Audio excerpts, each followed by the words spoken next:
Hey guys, welcome back to another episode of the Trading Edge, the weekend edition. If you're brand new, my name is Akil Stokes. I'm a Forex trader, trading coach, and one of the co-founders of Tier1Trading.com. I'm also the host of the Trading Coach podcast, where I release 3 episodes each week, just giving you some insights on not only my personal trading journey, but kind of the conversations that we have on a daily basis with the traders that I work with. This week we had 3 pretty cool episodes: managing your exposure in the markets, where I talked a little bit about the $30,000 trading mistake that I made. You have to get started somewhere, talking about really kind of getting started on the path to really anything based on success, and the rise of social trading with this pandemic and everyone kind of flocking to the markets now. It could be a positive and negative for many people when it comes to that quote unquote social trading aspect. So check them out. If you could leave me a review, that's a big plus.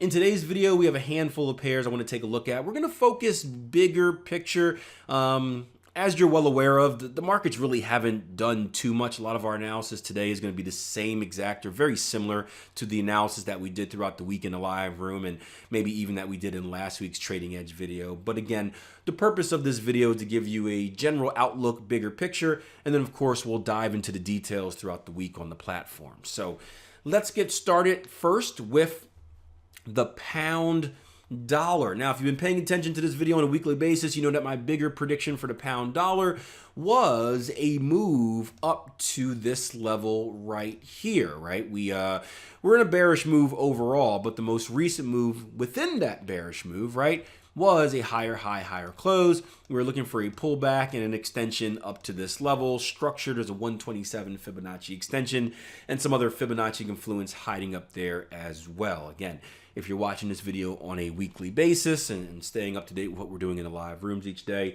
you should know exactly what I'm talking about. If not, make it a goal to do so. However, things have changed a little bit. Now, however, nothing has changed technically with that prediction. It still exists. But with how price has moved and kind of the most recent candles that were printed, I'm starting to really think about the opposite side as well. And something we always want to do as traders is predictive analysis, right? We want to be predictive in our execution, predictive in our analysis, reactive in our execution. Sometimes people, we talk a lot about the key of trading is basically making solid predictions and that are based off probabilities. And every once in a while you run into some people where it's like, whoa, you can't predict the markets, blah, blah, blah, blah, blah, blah, blah. And that's true to an extent. And we're not making trades just off predictions. I'm not saying, hey, I think price is going to go up, so I'm going to buy right now. No, we're making those predictions, and then we're waiting for confirmation of those predictions, so it puts us in a little bit of a safer position. So because this retracement came so deep, right, and because we had 3 inside days, if you take a look at these last 3 candles, 1, 2, 3, all came within the previous candle's range, I'm starting to also make predictions now of what would happen if we broke out, or what would happen if we made a move to the downside instead of just an extension up. And what we have here is an interesting situation. If we go down to the 4-hour chart, right, we have a potential head and shoulders pattern forming. I guess you can see it on the daily too, but it's a little bit easier to see on the 4-hour. And again, these things are not the best looking in real life when compared to some of your textbooks, but they are what they are. And you can measure this head and shoulders 2 different ways, right? A head and shoulders has a left shoulder over here, a retracement, a head, a retracement, and a right shoulder. And then a confirmation would be a break to the downside. Now, where that break to the downside comes really depends on how you're drawing it, right? If you are someone that believes in slanted trend lines, you can connect these dots right here. I'm more of a believer in horizontal trend lines, horizontal support and resistance, I should say. So I would need to see a break of this level. Now, again, which one you want to do, that's completely up to you and your philosophy in the markets. But if we can violate these levels to the downside, if we can violate this structure to the downside, whether it's this slanted one or this horizontal one, then we can expect, or I would expect, a move down to about 120. So what I'm doing in my analysis is I'm starting to bracket off this zone. I'm starting to say, okay, well, there's going to be opportunity from about 121.68 all the way to about 120s if we get this type of move. Now, I don't know if that move is going to happen. If I did, I would bet everything on it, including the house and the kids. The point is I'm being predictive in my analysis. I'm preparing. So now I have a way to attack the market if we go to the upside. I have a way to attack the market if we go to the downside. Now throughout the week, what I'm doing is I'm just keeping an eye on the market. I'm watching what candles are printed, how the market moves. And then when the market essentially tells me that one thing is more likely to happen than the other, that's when I look for my reason for entry. And eventually, if I get the opportunity, execute the trade. So we're doing these predictions well in advance. That way we can rehearse it in our mind. If this, then that. If this, then that. And then by the time it happens, if it happens, we're no longer in that panic mode where it's like, oh my gosh, we broke out to the upside. What do I do? Oh my gosh, we broke out to the downside. What do I do? We're prepared. We know exactly how to handle it. It's been rehearsed. We're calm, cool, collect. And that's going to help us massively in avoiding those psychological mistakes that so many traders get caught up in. So a little bit of a different preparation here on the pound dollar. The same thing we talked about for the last few weeks exists. Now we're just looking for the other side of the story and preparing ourselves to handle that as well.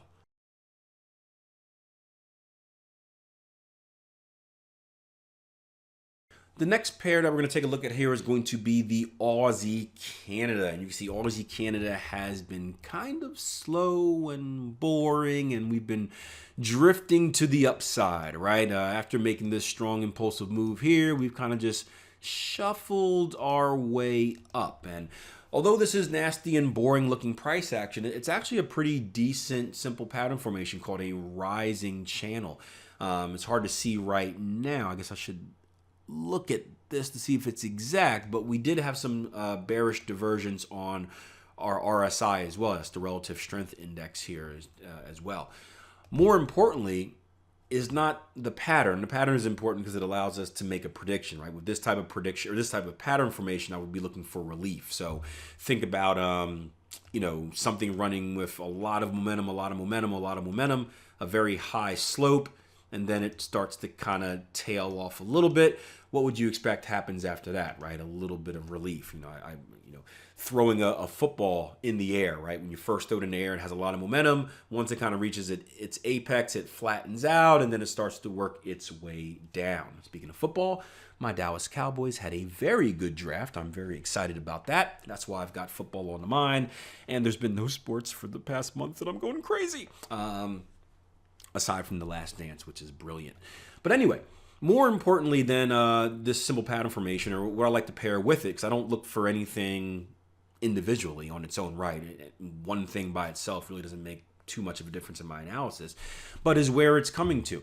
And the fact of the matter is that we have this rising channel, which I know is a sign for potential relief, coming in at a previous level of structure resistance as well. So we have a level of resistance, which is a level where we would expect the market to test and potentially hold and see a little bit of a relief off of that.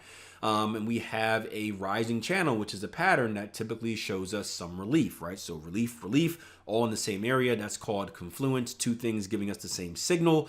Being a detective, putting the clues together. This is a decent opportunity to look for shorts in this area at previous structure high. So keep that on the radar as well heading into this week.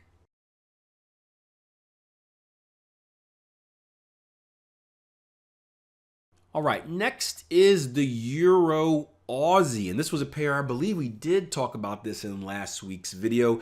We were looking for something, that something didn't happen, something else ended up happening during the week, and then the original thing that we thought would happen happened, right? It's funny how the markets work. If you guys are new, very rarely does a prediction play out exactly, or your analysis, I should say, play out exactly how you intend. Usually the market doesn't like to make it easy for you. But if you're consistent with what you're predicting, in my opinion, if you're good at identifying really projection points where the market is likely to go, all the mumble jumble ups and downs, the nasty movement in between won't really distract you too much. And in general, I think the market, most of what the market does is complete junk. It's kind of like being a magician, right? There's the trick, but before the trick or during the trick, there's all this sleight of hand and dancing girls and smoke and loud music to distract you from what's actually going on. The market is very similar to that. And unfortunately, a lot of newer traders get distracted, they fall for it, and then they're tricked, and they lose their money. But I'll give you a little bit of a recap. We go down to the 4 hours. What we looked at last week initially was an inverted head and shoulders. So kind of the opposite of what we looked at on pound dollar, where we came down here, we had a little shoulder like that, boom, inverted head, boom, another inverted shoulder like that. And we were saying that, man, if we break this to the downside, we're likely to go down to, I think it was 168. So wherever this structural level is at down here, about 168, yeah.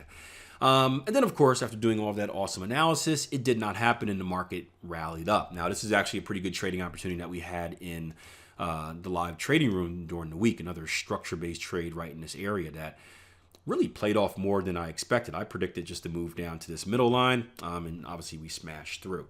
And you can see, speaking of smashing through, that's eventually what we did. We ended up breaking these lows. Now, does this change any of the analysis that we did before?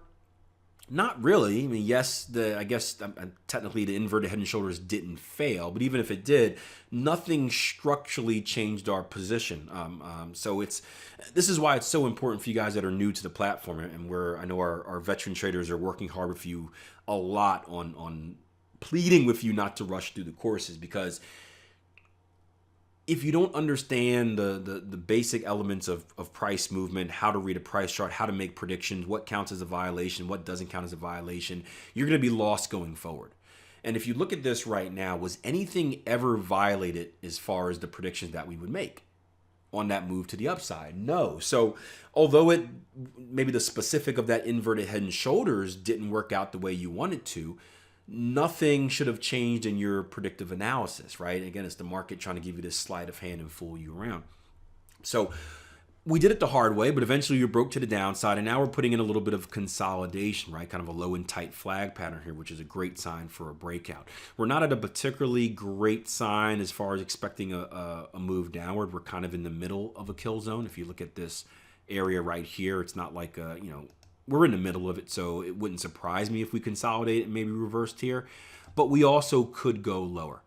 We could go down to 168, and that's certainly worth the risk. I'm not sure how many of you guys saw the recording of the live room. I think it was maybe Wednesday's session, but we talked a little bit about there was a question about changing position size in trades based off of how good or bad the trading opportunity is. And for you guys that have been through the CTS training, we talk about that a little bit. The CTS is called the Combined Technical Scoring System. It's basically a way we have to quantify our trading opportunities.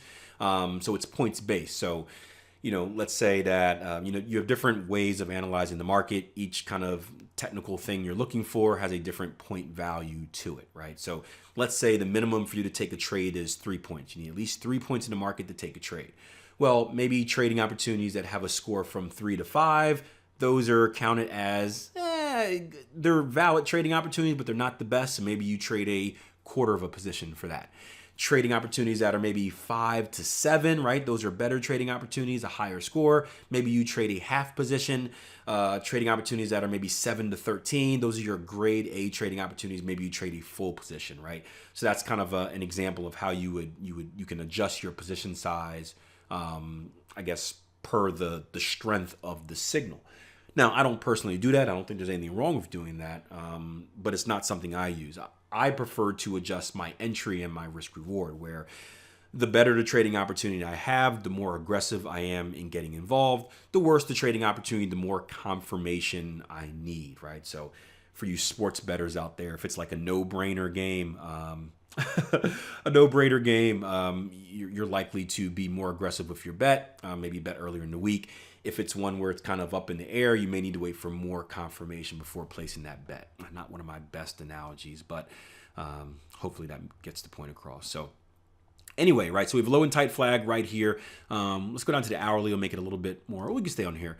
Essentially what we're looking for is a breakout to the downside. Again, I think we can go down to 68. So there's plenty of room here, about 100 pips. Once we break this range, still about 70 pips or so. Here's the range I'm eyeing up, and this is going to be for intraday traders and day traders. But eyeing up a range from 168.71s down to about, again, 168 evens. This is also one where if you get a chance to, right, we talk about 3 ways to enter these type of moves.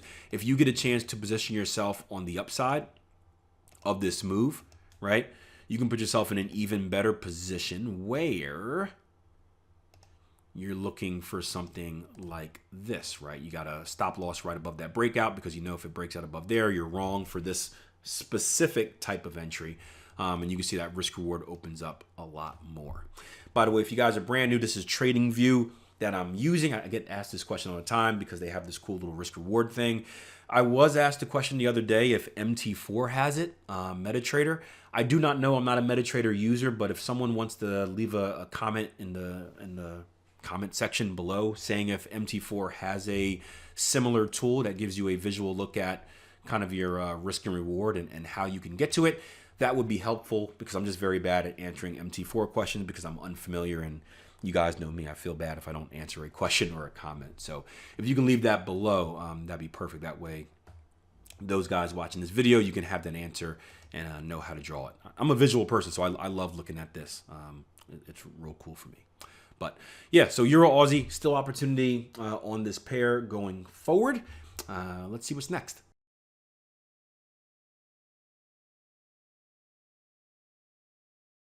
All right, next we're going to go over to Euro Canada. And this is not a grade A situation in my mind, but there's not all too much out there. And I like giving you guys different examples of different ways to trade, right? One of my job as a teacher, we're having this conversation this week as well in the live trading room about how when I first started coaching and running a live trading room, there was no communication, there was no educational aspect. It was just me doing analysis and people watching me. But as I've grown and really fell in love with the education side of things, I like showing different examples of different trading opportunities because I know that you guys all trade different ways, right? We have people on the platform that are trading just advanced pattern formations, people that are trading daily chores, structure-based traders, trend continuation traders, all types of traders out there. So I think it's cool to have your eyes open to different opportunities. And even if you're not currently trading that style, it could be something that you add on in the future.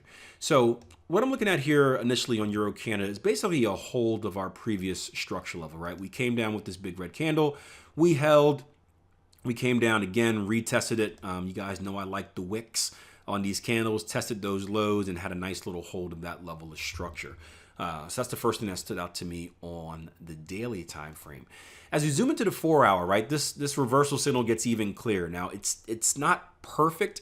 I'll tell you what would be perfect, right? So we came down here. I love the wicks because it shows me that there is a test of that level and a rejection. I love the doji candles because we know that is kind of like a stalemate in the market. The market is thinking about it. The battle is even.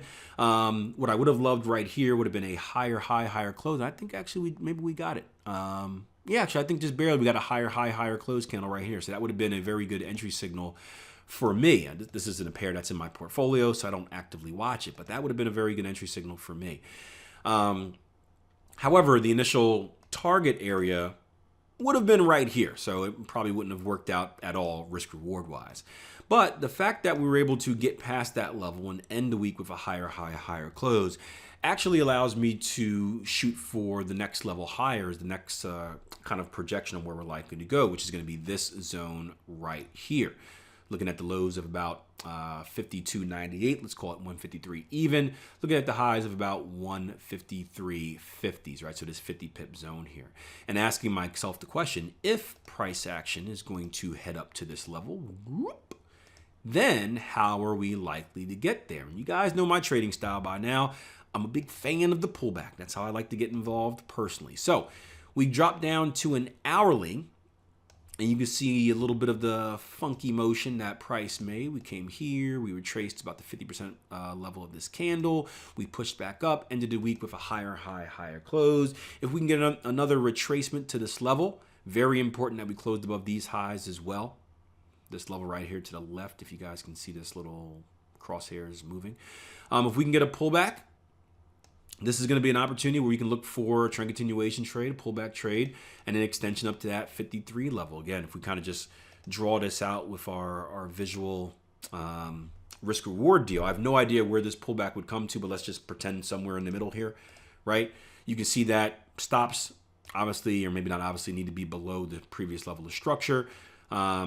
If you're looking for a retest of previous structure highs, if these indeed end up being our highs, you can still have a 1-to-1. If you're looking for an extension higher, that's going to give you an even higher mark. I would also encourage drawing some fibs out there to maybe pinpoint a level up here. We don't have enough information yet to draw both of them out, but we can draw a Fibonacci retracement of our last swing. So this swing low to this swing high before the next extension there. And you can see that's going to give me a 127 about right here, 144 in the middle. I would also look for this, if we do get that pullback, I'd also look for this swing as well to give me any type of information of confluence. And yeah, that 1618 is what I was looking for. Perhaps even a more conservative level right here at 152.83 is where you have these two 127s lining up. Just curious, by the way, as well, since we're on fibs, here we go. Again, I'm not familiar with this pair too much, so this is all kind of new to me. Look at that, 50% retracement right at that 127 level. You may have changed my mind, markets. And not much there. So you know what? I would actually be a little bit conservative. I know structure is up here at 153s.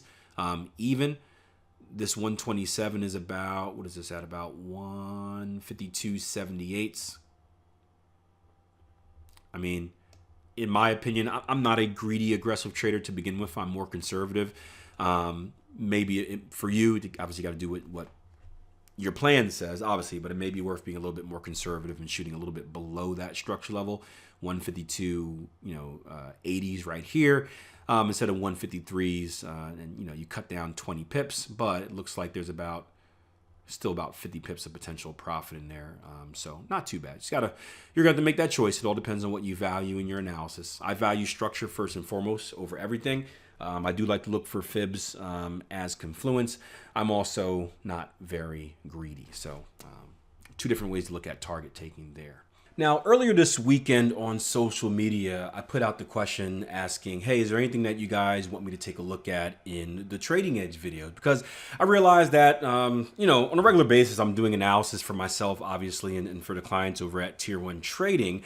But these weekend videos shouldn't just be about what's on my radar. If there's something specific you guys want to see or a question that you have, I want to bring you that as well. So some of the next charts we're going to take a look at actually come from those questions. Again, if you want to take part in it, I may not ask the question each and every week, but make sure you're following me on social media. Never hesitate if you want to send me a message or shoot me a tweet or something like that, just saying, hey, Akil, this weekend, can you take a look at this? Preferably closer to the weekend, the better, because with the amount of messages that I get on a regular basis, if you tell me Monday, I'm going to forget by the weekend. But something like a Friday night or a Friday or a Saturday or something like that would work perfect. So what we're looking at first here is EXPEDIA, and this is going to be a stock, not a currency pair. And in general with stocks, I take a little bit of a different approach. I guess it depends if you're a trader or an investor, but I do want to add that fundamental bias element to it, especially if I'm looking at some type of longer term investment, some type of, say, buy and hold, something like that. But from a trading perspective, and even technical analysis can help massively with pinpointing confirmation of your entry. What I'm looking at here is obviously a big move downward. And if you look at many stock charts, you're going to see the exact same thing. But what's interesting at the bottom is we're forming something called an ascending triangle. And you don't always see it come after this move. Preferably, I'd like to see it come after an upward move and it'd be a little bit of a confirmation for trend continuation. But when we're looking at this type of pattern formation, we're seeing a few things here. We're seeing an equal level for the highs, a relatively equal level for the highs, meaning that each time price pushes up, it's acting as a level of resistance. Price is having trouble, really, what is this, right at the gap here, really getting past about $71, right? However, each time we push down, right, we're failing to make lower lows. So obviously our initial low is down here, and then we make a higher low and then a higher low. So although on the upper half of this pattern, you can say, oh, resistance is strong, price has tested it 4 times and hasn't broke through. I like to look at the other half of it, the bottom half, and say, well, if there was a lot of selling pressure that still existed in this market, we wouldn't see these lows getting higher, we would see these lows getting lower. So this actually tells me the opposite about the market, and I would project some type of bullish strength. Now, I don't necessarily want to, because of the formation in its entirety, position myself right now to take advantage of that. But what you want to do is wait for the breakout. If you're aggressive during the breakout, if you're a little bit less aggressive, wait for confirmation of the breakout. And obviously, if you're even less aggressive than that, look for confirmation of the breakout, look for the pullback, and then the secondary opportunity to get involved. But the next structural level that I see is going to come right here. Our inside level of structure is going to be at about 93.62, and then our outside level of structure is going to be a little bit higher. So there's a pretty decent amount of room here for this to move. It looks like an equal range as well. If I can just measure this out quickly, maybe a little bit lower than that. Yeah, a little bit lower than that. It's not an equal range move, but pretty decent upside movement here on EXPEDIA.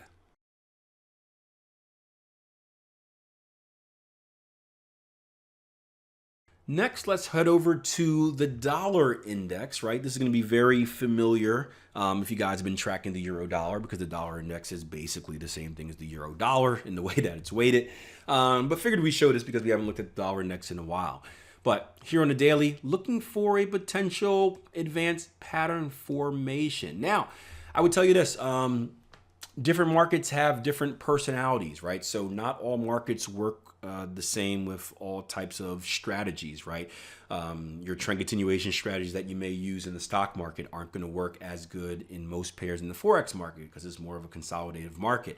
Maybe your consolidation strategies that you use in the Forex market won't work as good with many of your stocks because they're more trendy, right? So that's why it's so important you want to test all these things. I don't know how patterns work with the dollar index. I've glanced at them before. I've seen many that have worked.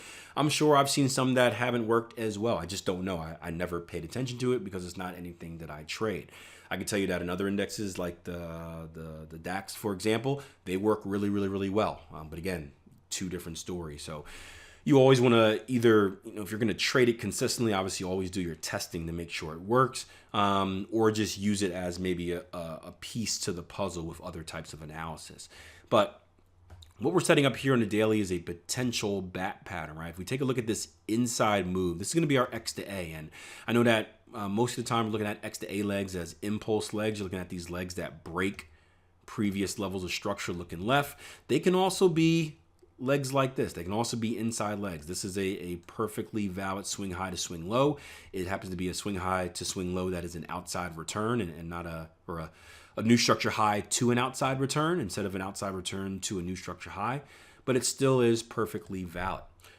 So that's our starting point, our X to A. You can see that our first retracement within that is going to come up to our 50% retracement. Right away, I know that by stopping at the 50%, that puts me on alert for a bat pattern, right? And this is why we have rules. There's no ifs, ands, or buts about it. It's either this or that. And eventually what we're looking for with this completion point is going to be the 886, so about 102.48. Now again, this happens to come right at structure. That's what I love so much about pattern formations is you have that X leg that acts as structure. So whether you're a structure trader or a pattern trader, this was probably an area that you're eyeing up anyway for a potential counter trend move. Now you have a little bit more confluence there, another reason that you can add to your analysis to potentially get short. Of course, we could go the opposite direction. We would have another advanced pattern down here as well, but we're really early, so let's not even waste time talking about that.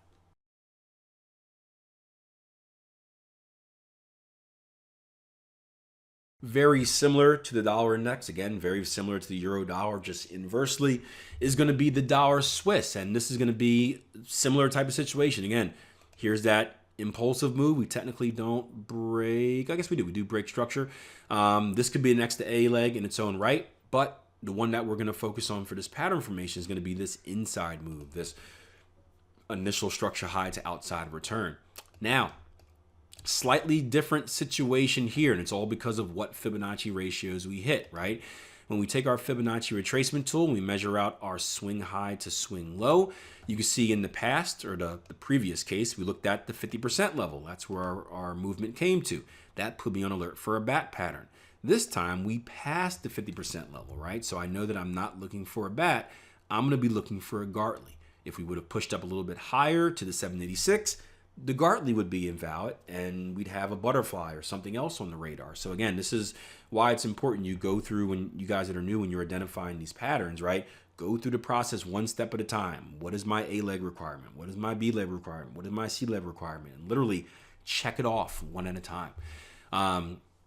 What I like about this, I hate Swiss pairs in general, but what I like about this situation is that this is what I would consider a deep Gartley, because we came so close to this to the 786. When I take my Fibonacci extension tool and project the decompletion, it's going to be, once again, right up in that previous level of structure, right? Why do I like this? It would help if I drew this on. Sorry, guys. Why do I like this, right? Because it's all about risk reward, right? It's all about risk reward. You get a situation like this, I'm not going to measure it out exactly, but we know that stops need to be above that X leg, right? So if stops are right here, right? And my entry is here, you can see it's very minimal how much I have to risk, versus sometimes you'll get a very shallow Gartley where the entry will be down here. Stops are in the same place. You can see it almost doubles your risk and sometimes even puts you in an inverse risk reward situation. So I like deep Gartleys. I like my risk small. This is a good trading opportunity for me. I don't trade this pair. Again, I avoid Swiss pairs at all costs. But this would be a decent opportunity if it were a pair that I traded. Lastly, let's talk about a little bit oil, right? We had a good conversation on oil, more of the investing side earlier in the week. I actually shared this on TradingView. You can see a little bit of my notes here. But here on WTI, what we did was we had a head and shoulders pattern at the bottom, which is a reversal pattern. And again, the conversation we had about oil was more from an investment perspective. So, and what I mean by that is, we go through a process called IPDE in our trading: identify, predict, decide, execute, where it's all based off the technicals, right? I'm a technical trader. I can care less about fundamentals. Charts tell me everything. As an investor, it's a little bit different, right? My I and my P, my identify and my predict, is more based off of a fundamental bias, right? The identify and predict is basically forming your bias in the market before you dig down into the details of what you want to do in a trade. From an investment perspective, that's going to be based off the fundamentals, right? Fundamentally, I want a reason to be long oil or short oil, whatever it may be. After I have that bias, right, then I want to use the technicals to look for reasons, right? So if you're someone that was thinking, hey, I want to buy oil, I want to buy oil, I want to buy oil, right?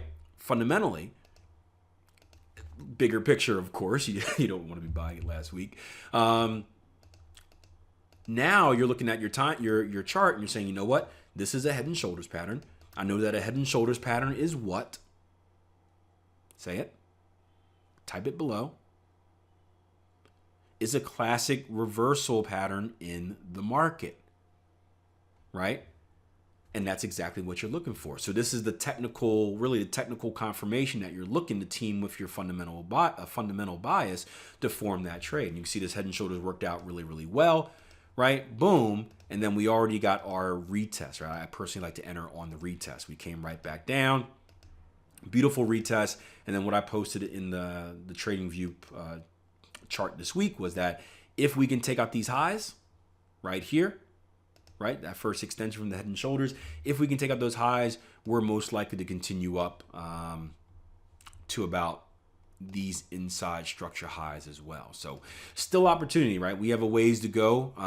We'll be tracking this all week in the room, but look for these ebbs and flows, right? Look for these pullbacks and try to catch the extensions. Look for these pullbacks, try to catch the extensions until we get to your ultimate destination. Again, this could be used from both a trading perspective and a fundamental perspective as well. So that's it for this week, guys. I hope you enjoyed it. If you did, show me some love. Hit that like button. Remember to share. Subscribe if you're new. Make sure that notification bell is hit. Tier 1 members, if you didn't get the email already, the daily Chore indicator is live. Let me show you that real quick because there have been some questions about it. I'll show you exactly where you can get it. If you log into our platform, I'm going to bring this over real quick. Just head over to the left-hand side, right? Software and tools where everything else was. Boom, boom, boom. It should be over here. Uh-oh. Maybe it's not. Oh, I think actually we put it, I'm sorry. We put it in the course material. So go to knowledge base. Sorry about that.